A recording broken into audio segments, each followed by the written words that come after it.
Bismillahirrahmanirrahim. Assalamualaikum warahmatullahi wabarakatuh. Bapak-bapak, ibu-ibu, mas-mas, mbak-mbak, khususnya adik-adikku sekalian yang dirahmati Allah dimanapun Anda berada. Kembali di IIP Channel bersama saya, IIP Wijayanto.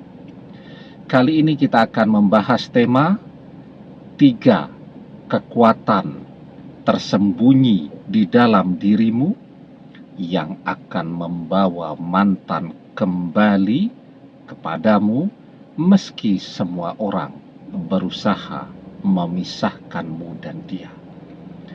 Jadi tanpa kita sadari itu, sesungguhnya semua orang, termasuk orang-orang yang ada di sekeliling kita, berusaha memisahkan kita dengan mantan.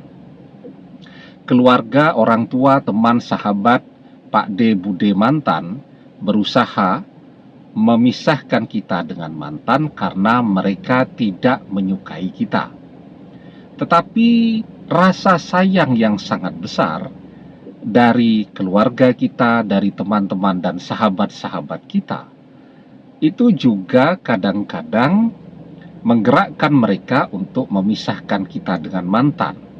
Kenapa? Karena mereka tidak mau melihat kita disia-siakan oleh mantan, karena mereka melihat saat kita masih bersama mantan dulu, mantan menyia-nyiakan kita, mantan hanya memanfaatkan kita.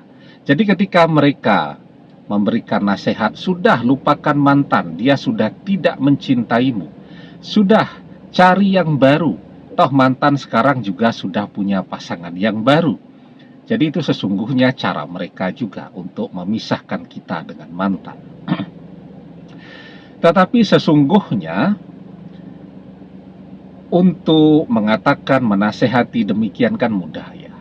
Tetapi yang namanya cinta itu bagi orang yang merasakan, dipaksa untuk melupakan tentu bukan sesuatu yang mudah. Nah, di dalam diri kita itu ada 3 kekuatan tersembunyi yang belum kita sadari, yang meskipun semua orang berusaha memisahkan kita dengan mantan, kekuatan tersembunyi ini ketika kita maksimalkan, itu akan membawa mantan kembali kepada kita lagi. Nah, yang perlu kita sadari dulu bahwa kita punya 3 kekuatan tersembunyi tadi. Ini yang harus kita sadari dulu. Apa 3 kekuatan tersembunyi itu? Sebelum kita bahas lagi lebih jauh, jangan lupa yang baru menemukan channel ini untuk memencet tombol subscribe dan menyalakan lonceng notifikasi agar Anda selalu mendapatkan pemberitahuan video-video terbaru dari channel kesayangan kita ini. Dengan subscribe, doa-doa kita selalu terhubung sehingga kita selalu bisa berdoa bersama-sama ya. Dan jangan lupa subscribe itu gratis. Nah, jadi 3 kekuatan tersembunyi itu. Yang pertama, ketabahan. Kita tabah ya, menjalani perpisahan dengan mantan. Kita tabah ketika mantan mengkhianati kita. Kita tabah ketika melihat mantan sekarang sudah mencari pengganti kita.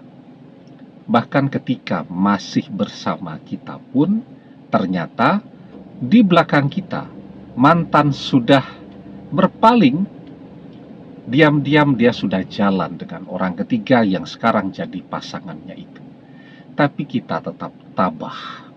Dan ketabahan itu adalah energi yang luar biasa.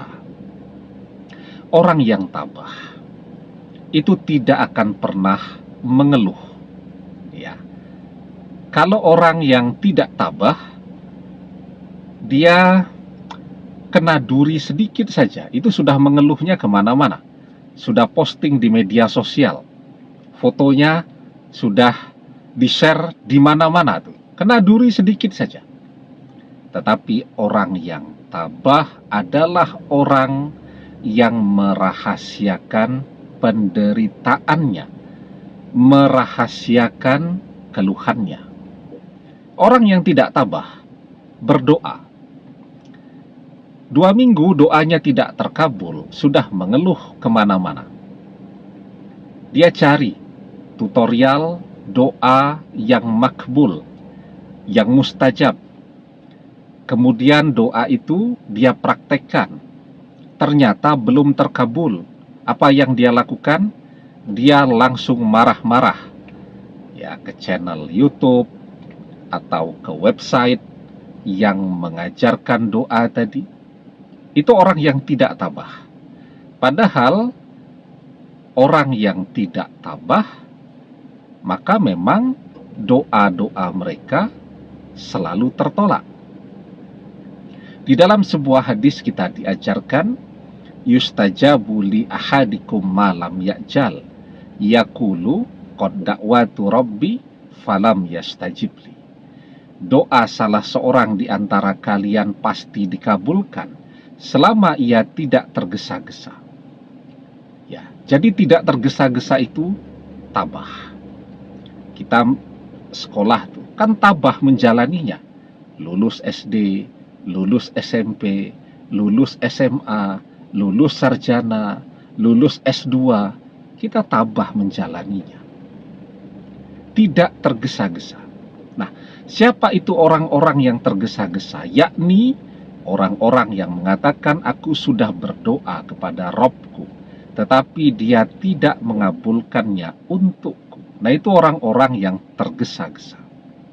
Ya, jadi ketika kita tabah, apapun yang mantan kerjakan, ya kita terus tabah berdoa agar mantan menjadi jodoh kita.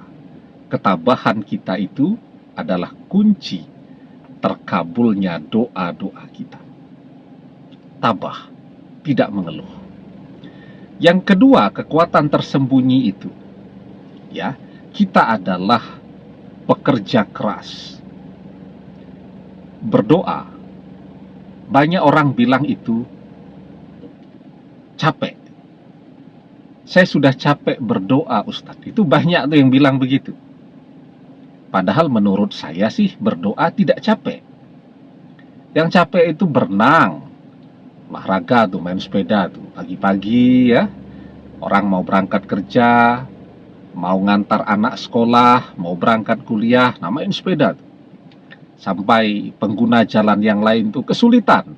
Ya karena sudahlah sepedanya pelan, di tengah jalan pula. Itu capek itu main sepeda seperti itu. Olahraga itu capek. Ya, apalagi misal macul di sawah, itu capek. Banyak energi yang dikeluarkan. Harus bergerak. Ya, lari maraton, itu capek. Tetapi berdoa itu tidak capek. Kan berdoa mengangkat tangan begini. Kalaupun kita malas mengangkat tangan seperti ini, tangannya ditaruh saja. Misal sambil nyetir nih, sambil berdoa, itu sudah berdoa juga. Jadi berdoa itu sama sekali tidak capek. Tapi sayangnya banyak orang yang mengatakan, saya sudah capek berdoa. Kita pekerja keras. Namanya pekerja keras itu tidak pernah bilang capek.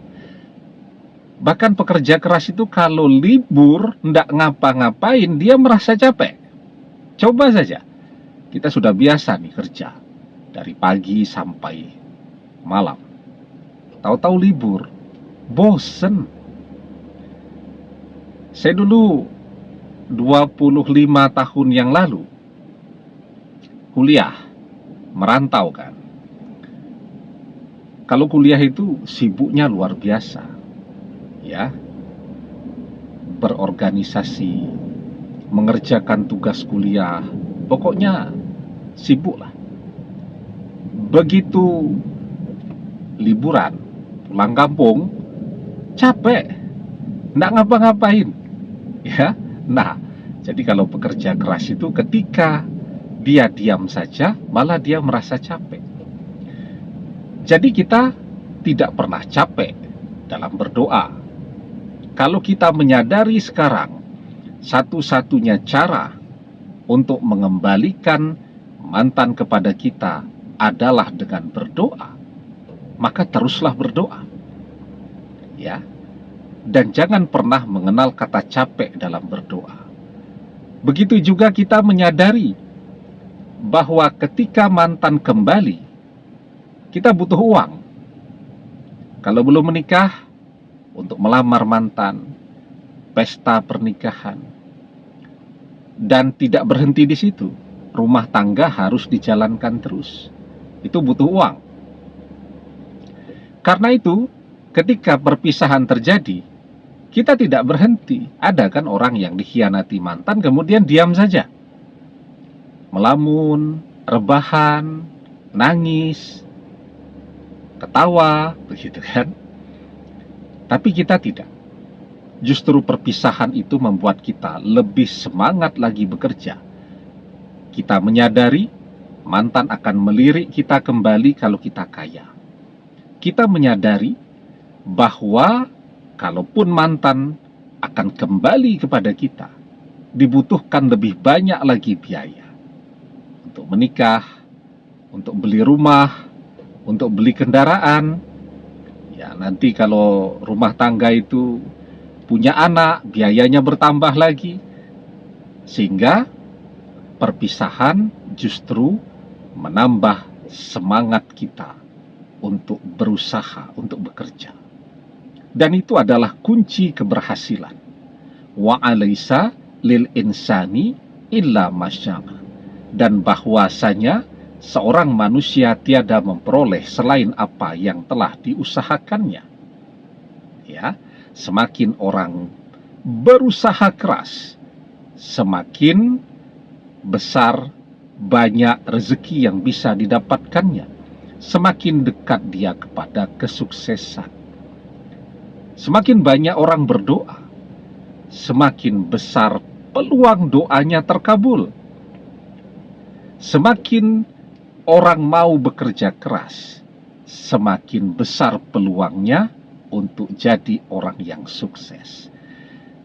Kalau harta benda kita, kesuksesan kita melampaui yang dimiliki oleh orang ketiga, otomatis mantan akan mencari tahu lagi apakah bisa kembali kepada kita. Itu kekuatan yang kedua yang tersembunyi di dalam diri kita. Yang ketiga, kepasrahan. Ya. Jadi kepasrahan, berserah diri kepada Allah, itu penting sekali. Setelah kita berusaha, setelah kita berdoa, maka kita berserah diri kepada Allah. Di situ Allah akan memberikan, mencukupkan seluruh kebutuhan-kebutuhan kita. Apa yang kita butuhkan pada saat ini? Yang kita butuhkan adalah mantan menjadi jodoh kita. Allah akan cukupkan, Allah akan berikan apa yang jadi kebutuhan kita ketika kita bertawakal, ketika kita pasrah. Maka di dalam surat At-Talaq ayat yang kedua dan ketiga kita diajarkan, wa may yattaqillah yaj'al lahu makhraja wa yarzuqhu min haitsu la yahtasib wa may yatawakkal 'alallahi fahuwa hasbuh. Dan barang siapa yang bertakwa kepada Allah, niscaya Allah akan memberikan jalan keluar baginya dan memberikannya rezeki dari arah yang tidak pernah dia duga-duga. Dan barang siapa yang bertawakal kepada Allah, niscaya Allah akan mencukupkan seluruh kebutuhannya. Kita bertakwa, kita beribadah, kita terus berdoa, kita minta kepada Allah agar mantan menjadi jodoh kita, maka Allah akan memberikan bagi kita jalan keluar. Allah akan mendatangkan mantan, jodoh kita, dari jalan, dari arah yang tidak pernah kita pikirkan. Dan ketika kita pasrah, Allah akan cukupkan seluruh kebutuhan kita. Itu 3 kekuatan yang tersembunyi di dalam diri kita, dan ketika kita sadari, kita maksimalkan, insya Allah dengan izin dan pertolongan Allah, mantan akan menjadi jodoh kita, dunia akhirat. Amin. Demikian, semoga bermanfaat. Wallahu a'lam bissawab, billahi taufik wal hidayah. Assalamualaikum warahmatullahi wabarakatuh.